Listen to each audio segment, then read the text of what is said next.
Bonjour, bienvenue. Aujourd'hui, on va faire une partie de Underwater City. Donc Underwater City, le jeu de Deishu's Game, avec comme auteur Vladimir Suki. Voilà, c'est un jeu de gestion-expansion dans le milieu aquatique. Enfin, sous l'eau.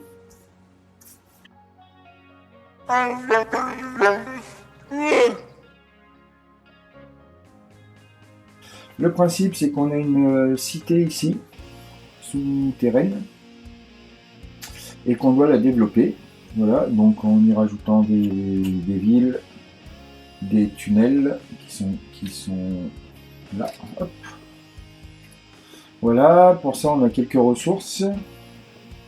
Du plastique, de la science, du varech qui est de l'algue, la nourriture en gros. Voilà. C'est un jeu qui se déroule en 3 époques. Première époque il y a 4 tours, deuxième époque il y a 3 tours, troisième époque il y a 3 tours. Voilà, c'est un jeu qui a un mode solo, donc là je vais faire une partie en solo. Hop. J'ai parcouru les règles vite fait, donc on va voir ce que ça donne. Je suis pas sûr d'aller jusqu'au bout de la partie, mais ça vous montrera un peu les principes. On pioche des cartes, et déjà au début, on a 3 cartes. On va toujours avoir 3 cartes en main. Voilà. Donc le principe, c'est que chaque époque, on doit faire un... Donc chaque époque est divisée en nombre de tours. Et chaque tour donne 3 actions par joueur. Voilà. Donc quand on joue tout seul, on a 3 actions à la suite. Une action consiste à utiliser un slot, qui sont ici, avec une carte. Voilà.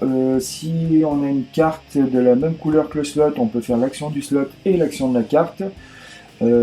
Si la carte n'est pas de la même couleur que le slot, on peut faire l'action juste du slot. Voilà. Et le but du jeu, c'est de faire tour du cadran avec les points pour faire 100 points. Voilà.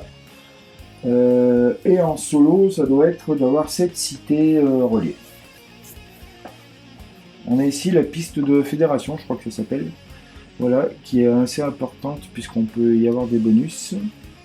Et puis en solo, si on n'évolue pas pendant une époque sur cette piste de fédération, on doit boucher un slot supplémentaire, puisque là, comme on joue en solo, les slots normalement à plusieurs joueurs sont occupés pendant toute l'époque où on joue. Et du coup, pour simuler quand même une espèce d'adversaire de difficulté, on a des slots qui sont utilisés d'office par un adversaire fantôme. Voilà. Puisque le but du jeu, ça va être de gérer au mieux les slots qu'on a dans le bon ordre pour se développer au plus vite. Alors il y a une fiche d'aide de jeu qui est fournie avec là. Que vaut quoi, combien, les réglages, la phase de production qui a lieu à la fin de chaque époque. Moi je trouve pas ça super clair comme fiche, mais bon on va essayer de faire avec. Et puis sinon bien sûr, on a le livret de règles qui est ici. Voilà. Un petit café parce que j'ai beau être matinal, j'ai mal.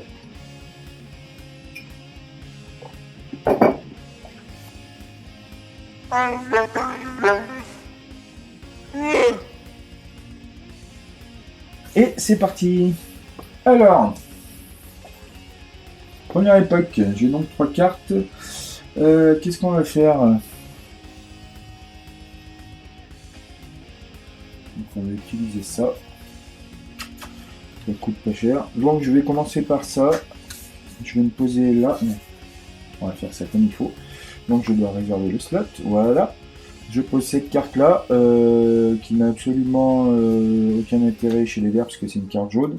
Mais du coup je vais utiliser l'action du slot et je vais commencer par progresser de 2 sur la sur la piste de fédération. Voilà. Hop, et du coup ça me donne un crédit. Voilà. C'est un jeu qui se joue donc en 1, 2, 3, 4 et 3, 7 et 3, 10 en 10 tours pour 3 époques. Comme c'est un jeu de gestion-expansion, il faut viser sur 10 tours et pas avoir à court terme. Voilà, donc première époque, j'ai fait ça. Du coup, toujours piocher une carte, il doit toujours avoir 3 cartes. On a une autre carte là pour les actions, je vous expliquerai quand on y arrive. Là c'est une carte assistant personnel. Voilà. Ensuite, que du jaune, contrebande, contrebande. Oh là là, ça va pas m'aider beaucoup ça.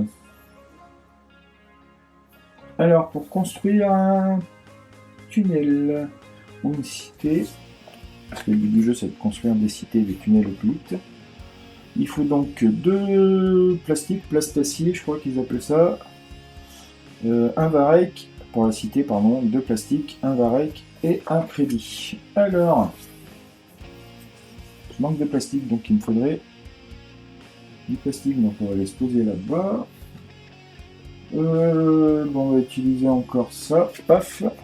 Donc deuxième action, hop, hop. Et du coup, c'est une carte jaune sur du rouge, donc ça n'a pas beaucoup d'intérêt. La carte, je vais pas m'en servir. Par contre, là, je vais gagner des ressources. Donc à savoir 2 plastiques et un varech. Voilà, on peut voir au passage que le dépunchage était quand même pas super propre.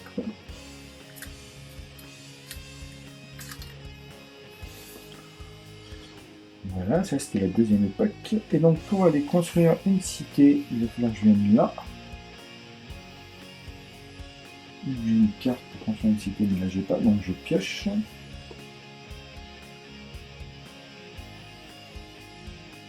Et encore une carte jaune. J'ai pas de bol. Alors, pendant la production, un de vos tunnels améliorés adjacents à une ville connectée peut produire. Oh, non, donc je vais venir là et je vais utiliser cette carte là, c'est très bien. Donc, paf, j'occupe le slot. Voilà. Donc je vais construire une cité. Donc la cité doit être construite adjacente à la cité de départ. Pour qu'elle soit reliée avec des tunnels après. Le but du jeu c'est de se faire un réseau, parce qu'au plus on a de cités, de tunnels reliés, au plus à la phase de production ça ramène des ressources. Voilà. Et en plus on a sur notre tapis de jeu personnel les ressources, je vais peut-être les passer là. Ça sera plus pratique.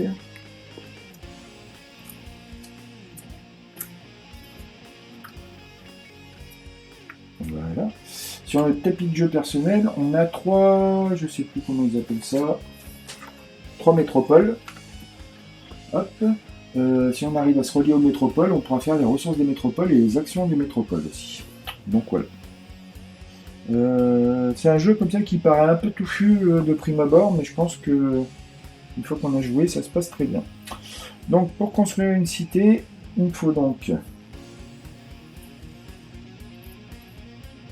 2 plastiques, un varech et un crédit. Alors, on va dire que la banque elle est là. Hop. Donc je pourrais le mettre là, puisque là, la phase de. Non. Ici. Voilà. Donc je vais aller là, comme ça je peux relier les cités un peu, les métropoles. Donc fin du premier tour de jeu de la première époque. Voilà, donc on défausse les cartes.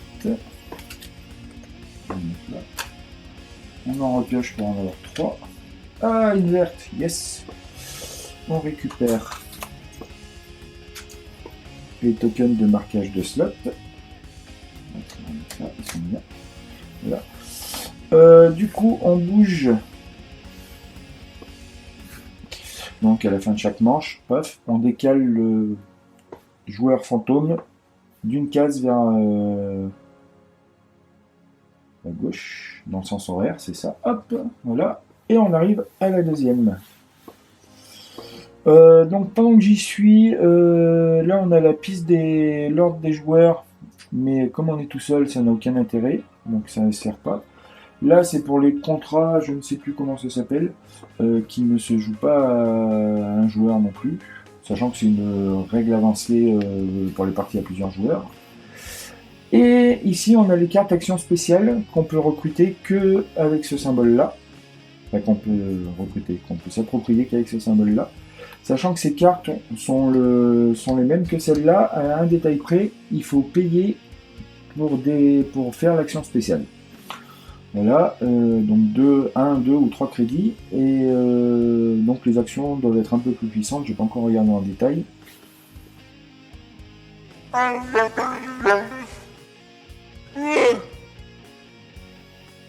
Deuxième manche de la première époque. Alors,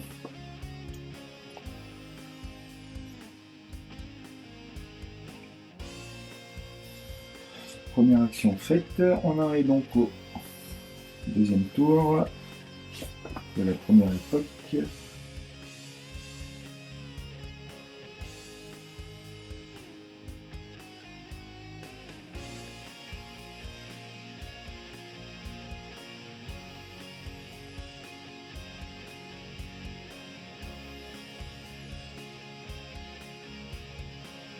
Voilà, on va y arriver. Donc, je vais aller là. Paf. Je prends cette carte action rouge, que je vais placer sur un slot rouge. Donc, je vais pouvoir la revendiquer. Donc, dans l'ordre, je peux construire un tunnel. Donc, un tunnel, ça me coûte un crédit et un plastacier. Hop, je paye. Je construis un tunnel. Où sont les tunnels? Ils sont là. Hop. Donc on va relier là. Voilà. Donc ça c'est fait. Avec ça, je peux utiliser une carte action. Donc je vais utiliser ma carte assistant personnel, qui est la première carte action que tout le monde a normalement. Il y en a une par couleur et elle compte dans la limite des 4 cartes actions qu'on peut avoir. Donc je peux gagner un plastacier ou un crédit. Donc je vais gagner un crédit. Voilà. Donc on l'incline pour montrer qu'on a utilisé la carte. Je pense que je vais bouger un petit peu le tapis. Hop. Donc ça avec ça, j'ai joué ma carte action. Hop. Et du coup, je revendique cette carte action. Comme ça, je pourrais m'en servir quand je veux. Elle vient dans ma limite. Donc on est limité à 4 cartes action sur le tapis de jeu. Enfin, dans son aire de jeu. Donc voilà, ça c'était notre deuxième action. Paf, et enfin la troisième action, il faudrait que j'avance sur la piste de fédération. Comment on fait pour avancer sur la piste de fédération? Ce serait bien.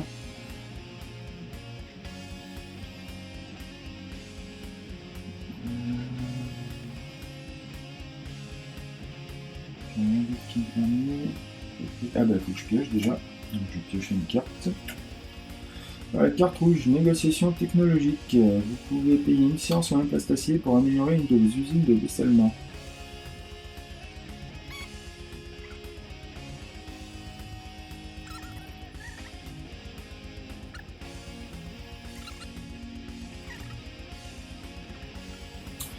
Donc je mets là-bas. Paf. Du coup j'utilise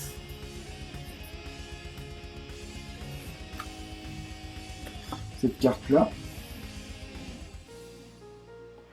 Donc vous pouvez payer une séance sur un plastacier pour améliorer une de vos usines de dessalement, et ça c'est une carte action immédiate. Donc une carte action immédiate. Donc je paye un plastacier. Ouais. J'améliore mon usine de dessalement. Donc pour améliorer, on empile un deuxième jeton par-dessus. Hop, est-ce que je vais y arriver? C'est pas facile avec des gros doigts. Voilà, hop. Donc ce qui veut dire qu'à la phase de production de la fin de l'époque là, de la manche, je pourrais, ça doit me ramener plus de crédit si je dis pas, enfin plus de.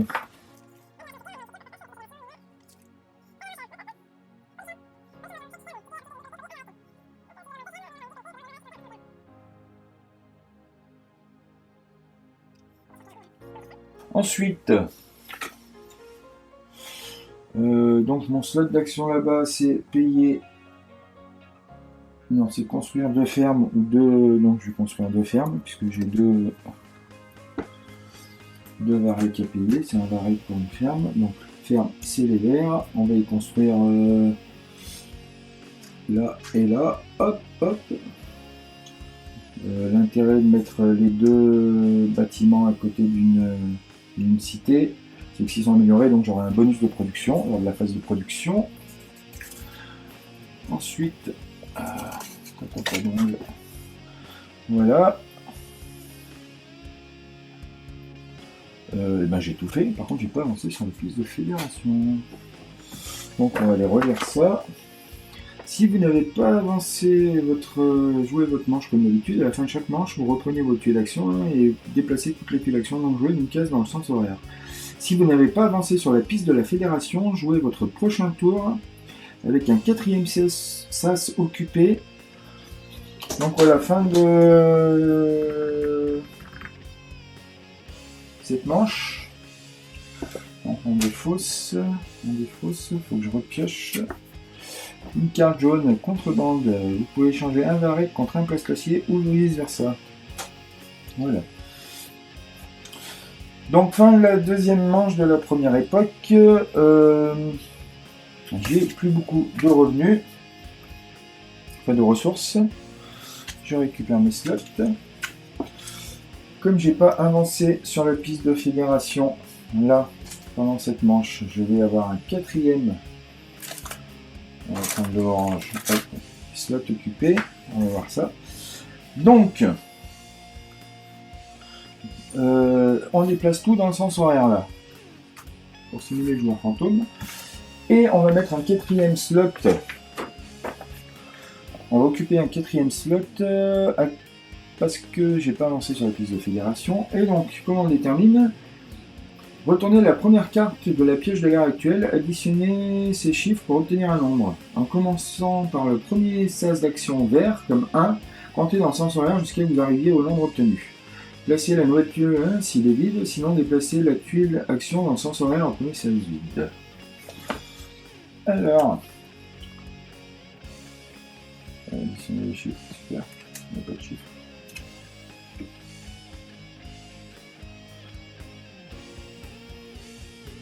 Retournez la première carte de la pièce actuelle, additionnez ces chiffres pour obtenir un nombre. Ah mais si, il est là le chiffre en bas. Additionner ces chiffres, alors ces chiffres c'est là, je sais pas si vous voyez, hop. Donc là c'est 42. Donc 4 et 2, 6. Donc 1, 2, 3, 4, 5, 6.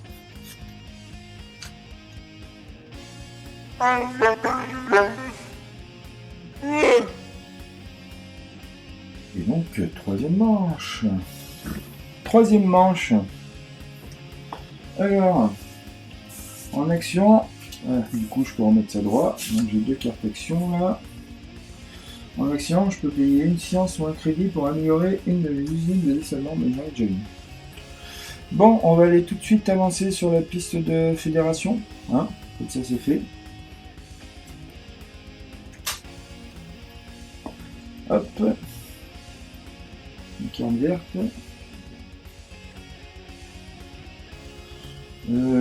Qu'est-ce que je peux faire? En sachant qu'on va faire...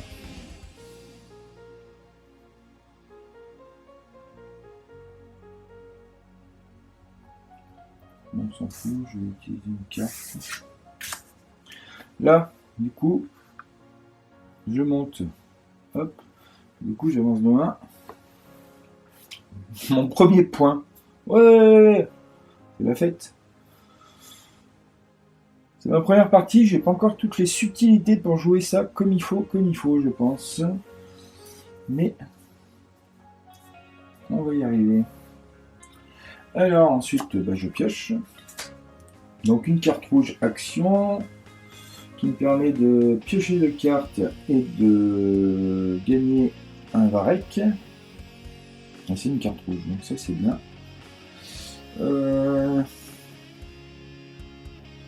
La deuxième action, qu'est-ce qu'on va faire? Est-ce qu'on va pas aller là-bas? On va utiliser la carte rouge. On va la poser là. Donc je vais prendre une carte d'action spéciale. On va commencer à réfléchir à long terme. On va prendre ça, test de la machine. Vous pouvez construire jusqu'à 2 bâtiments sur des sites d'extension gratuitement. Donc j'ai pris une carte là. Hop. Voilà. Vous pouvez payer un crédit à un variable pour construire une ville d'image. Donc, et je vais revendiquer la carte d'action. Donc je la mets dans mon tas de cartes d'action. Bon, pour ça, on va se poser là. Donc, troisième action, on va se poser là-bas. Je peux utiliser une carte action et gagner 2 ressources différentes. Sachant que dans les cartes que j'ai, je paye 2 crédits, je les ai pas.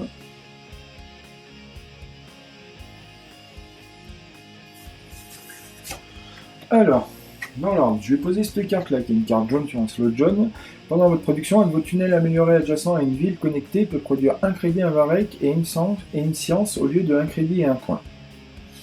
Donc c'est une carte à effet permanent, donc je peux la revendiquer aussi, la récupérer là. Et là, je crois qu'il n'y a pas de limite sur les cartes à effet permanent, il faudrait que j'aille vérifier quand même. Donc on va mettre cette carte-là. Voilà, ça c'est fait. Donc dans l'ordre, avec ça, je gagne 2 ressources différentes. Donc je vais prendre un plastacier et une science. Hop. Voilà.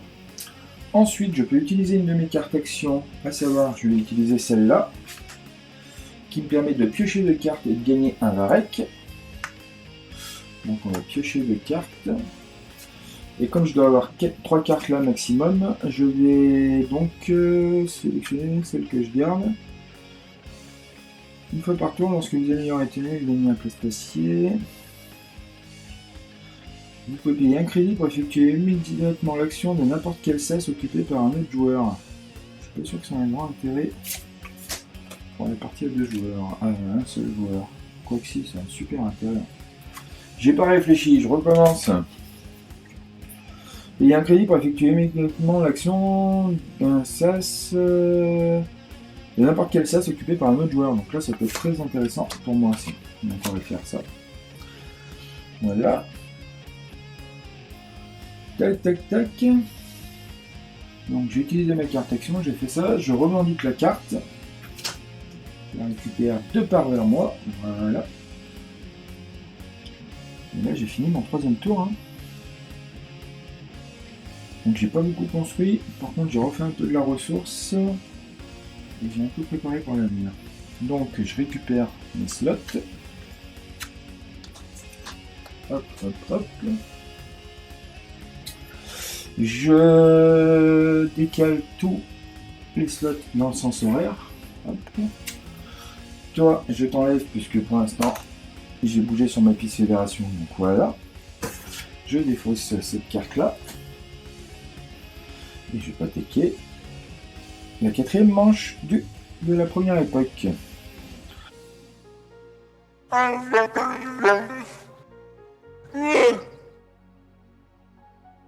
Donc 4e manche de la première époque, il faut déjà y faire un peu. Qu'est-ce qui va me ramener des choses? La vraie question, qu'est-ce que je vais faire? Eh ben je vais essayer de faire 2 tunnels et une cité. Sachant que j'ai 3 actions pour faire tout ça et qu'il me manque 2 crédits et 3 plastaciers. On va construire un tunnel et utiliser une carte d'action. Donc on va aller là-bas en rouge. Non, je vais faire ça. D'accord, je peux pas. Les cités, il manque un plastacier. Tant pis. Alors, première action, c'était long. Hein.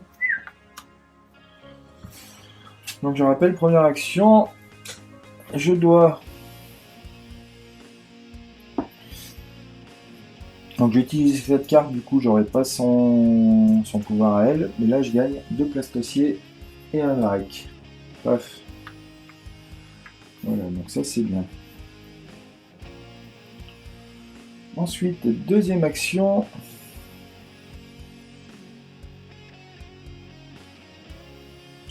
Donc là je peux faire un tunnel. Et là il manque encore un crédit. Ah, je pioche. Je pense à piocher, construire une ferme et ou une usine dessalement au prix habituel des limites. Donc deuxième action, je vais construire une cité. Et ben ça va être beau ça. Alors. Non. Peut-être ça va pas marcher. Il me reste 2 actions à faire et il manque un crédit.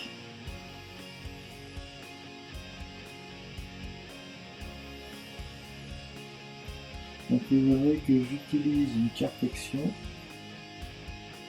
Ça marche. Ça marche. Ça marche. Je prends. On s'en fout. Je prends celle-là. Je vais la mettre là, donc j'utilise ce slot là. Hop. Donc je construis un tunnel.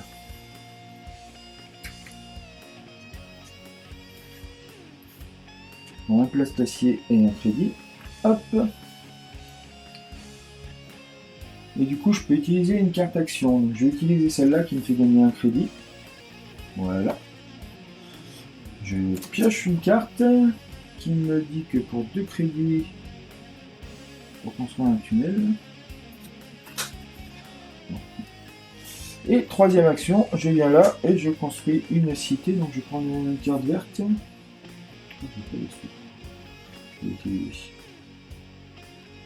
Donc on va le garder. On va utiliser ça. Voilà. Et là, pour 2 places d'acier, un varech et un crédit, je construis une cité. Alors sachant que là j'ai un petit bonus, je pense. Faut que j'aille voir ce que c'est. Il doit y avoir quelque part où il y a le bonus de placement. Métropole, construction, production, là.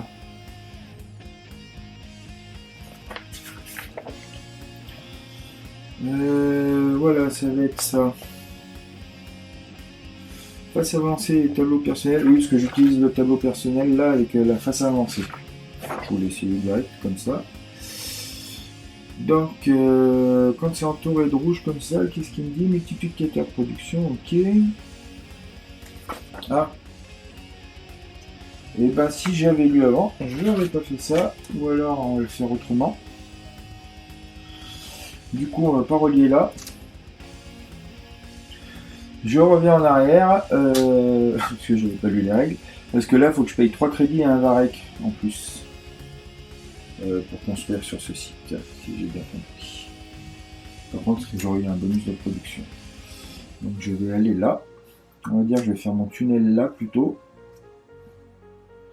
Et je vais poser là parce que là j'ai un bonus à appliquer. Donc je n'avais pas lu toutes les règles, et ben ça sert à ça aussi une première partie, c'est à découvrir les règles. Donc c'était une mauvaise idée d'aller par là. Donc comme ça ne change rien à ce que j'ai fait en dépenses, je fais mon tunnel là et je viens là. Voilà, c'était donc ma troisième action. Voilà, donc je défausse tout ça.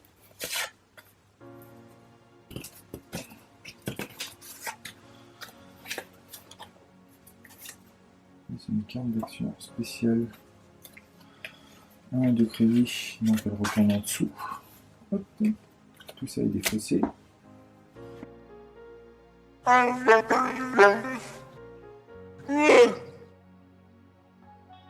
Du coup,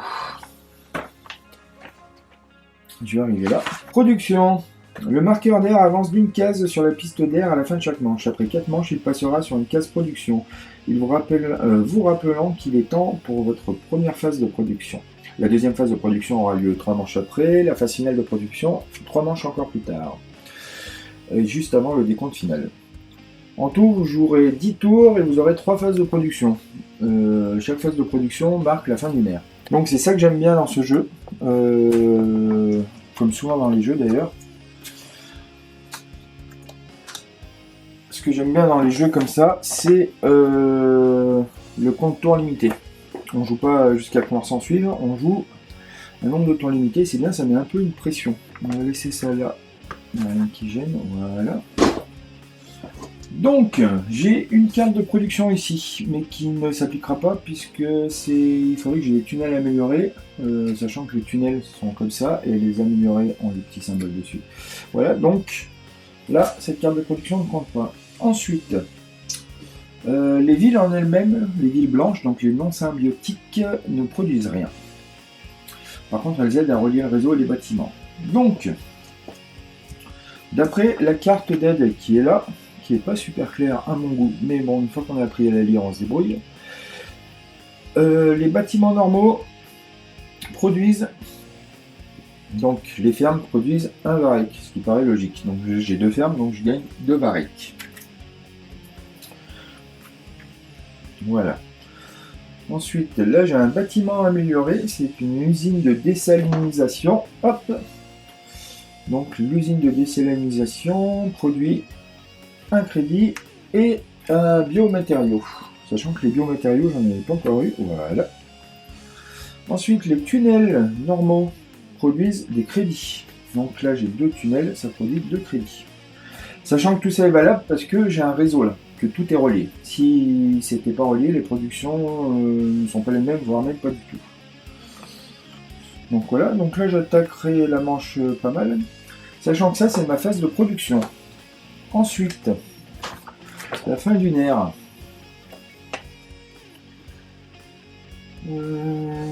Hop.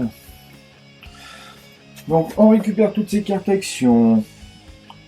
Donc, il faut nourrir les villes. Donc, pour nourrir les villes, c'est simple. À la fin de la production, chaque ville de votre réseau doit recevoir un varech. Les villes symbiotiques ont les mêmes exigences que les villes non symbiotiques. C'est pas facile à dire. Placez ce varech dans la réserve générale. Si vous avez plus de villes que de varech, vous pouvez dépenser tout votre varech pour nourrir. Et ensuite, on nourrit avec ce qu'on a d'autre, à savoir les biomatériaux, et après ça coûte des points de victoire. Seules les villes de votre réseau ont besoin de nourriture. Celles qui ne sont pas connectées ne comptent pas comme des villes parce qu'elles ne sont pas encore peuplées. Donc, comme j'ai fait ça un peu au pif mais en découverte, là j'ai quasiment pas fait de points à cette manche-là, donc sachant que le but du jeu étant de faire 100 points, ça paraît très mal barré avec ce qui me reste comme air, mais bon, on sait pas. Par contre, si j'avais réfléchi un peu avant, mais bon, c'est le but de la première partie aussi, on constate que là, par exemple les fermes améliorées, ça produit des points de victoire, les tunnels améliorés, ça produit des points de victoire, et les cités symbiotiques, donc les dômes rouges, produisent des points de victoire aussi. Donc la prochaine fois, je ferai gaffe. Donc voilà, donc quoi qu'il en soit, j'en étais à nourrir. J'ai 3 villes, 3 cités connectées, donc il faut que je dépense 3 varech pour les nourrir, puisque c'est un varech par cité. Voilà, donc j'ai fait de la ressource, à part que j'ai plus de varech, mais j'ai été autosuffisant. Donc ça c'est bien. Donc première manche finie. J'ai tout fait, hein. Mélanger toutes les cartes de l'ère suivante. On va lire les cartes de la manche 1, enfin de l'ère 1, hop. Et on va s'attaquer à l'ère 2, donc on mélange les cartes.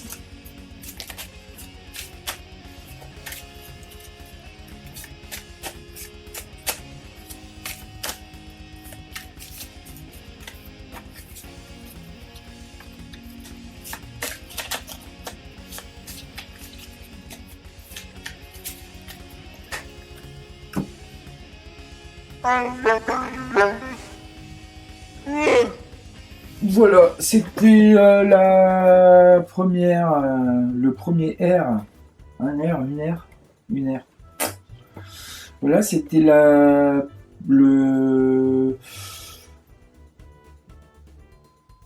première partie de ma partie de Underwater City. Donc, j'ai juste joué la première R, donc les 4 tours. Que dire? On va conclure là, parce que je pense pas que je vais filmer toute la partie, ça va être très long. Puis je sais pas si c'est un intérêt pour les gens, je pense que les gens vont découvrir les mécaniques. Donc le jeu est très très intéressant. C'est un très bon jeu de gestion et d'expansion. Beaucoup de mécanique. Beaucoup de possibilités d'action. Donc même en solo, là, a priori, moi ça m'a bien plu pour l'instant. Même si j'ai eu l'air de réfléchir et de patauger un peu, c'est quand même, c'était vraiment ma première partie de découverte. J'avais quasiment pas lu les règles avant, donc je pense qu'avec un petit peu de connaissance du jeu, on doit pouvoir affiner des stratégies et vraiment se prendre la tronche comme il faut pour réussir à faire une partie correcte. Je ne vais pas revenir sur la qualité du matériel, vous pouvez aller voir ma vidéo de déballage si ça vous intéresse. Le matériel est quand même pas d'une super qualité, mais bon voilà. Par contre, le jeu a l'air d'une très bonne profondeur, sans mauvais jeu de mots. Ce qu'il est drôle. C'est assez simple une fois qu'on a acquis les règles, enfin comme beaucoup de jeux vous me direz, mais voilà. C'est vraiment pas compliqué. Il y a beaucoup d'actions, beaucoup de possibilités, donc le temps de se mettre tout ça dans la tête, c'est un peu voilà. Il y a encore 2-3 finesses que j'ai peut-être pas assimilées, mais bon, on va approfondir ça. Mais vraiment, j'ai un très bon ressenti là sur cette première partie. Donc je vais essayer de faire 2-3 parties. Peut-être je reviendrai vers vous pour faire un avis vraiment définitif. On verra. On verra ce qui se passe. Voilà. En tout cas, chouette jeu. Il n'est pas super cher, même si le matériel n'est pas d'une énorme qualité. Il doit être autour de 45 €, je crois, en prix public, quelque chose comme ça. Quand je vois les tas de cartes qu'il y a, les possibilités, je me dis que franchement, voilà, c'est un bon investissement. Donc Underwater City, un jeu que, on va dire, je vous recommande. Hein, vous passez outre la qualité du matériel et puis vous essayez de vous prendre la tronche dans les profondeurs. Et je pense que c'est un bon challenge, un bon exercice en solo. J'essaierai d'y jouer aussi à plusieurs, mais c'est pas gagné. Donc voilà, à bientôt sur la chaîne Laisse gagner le Wookie.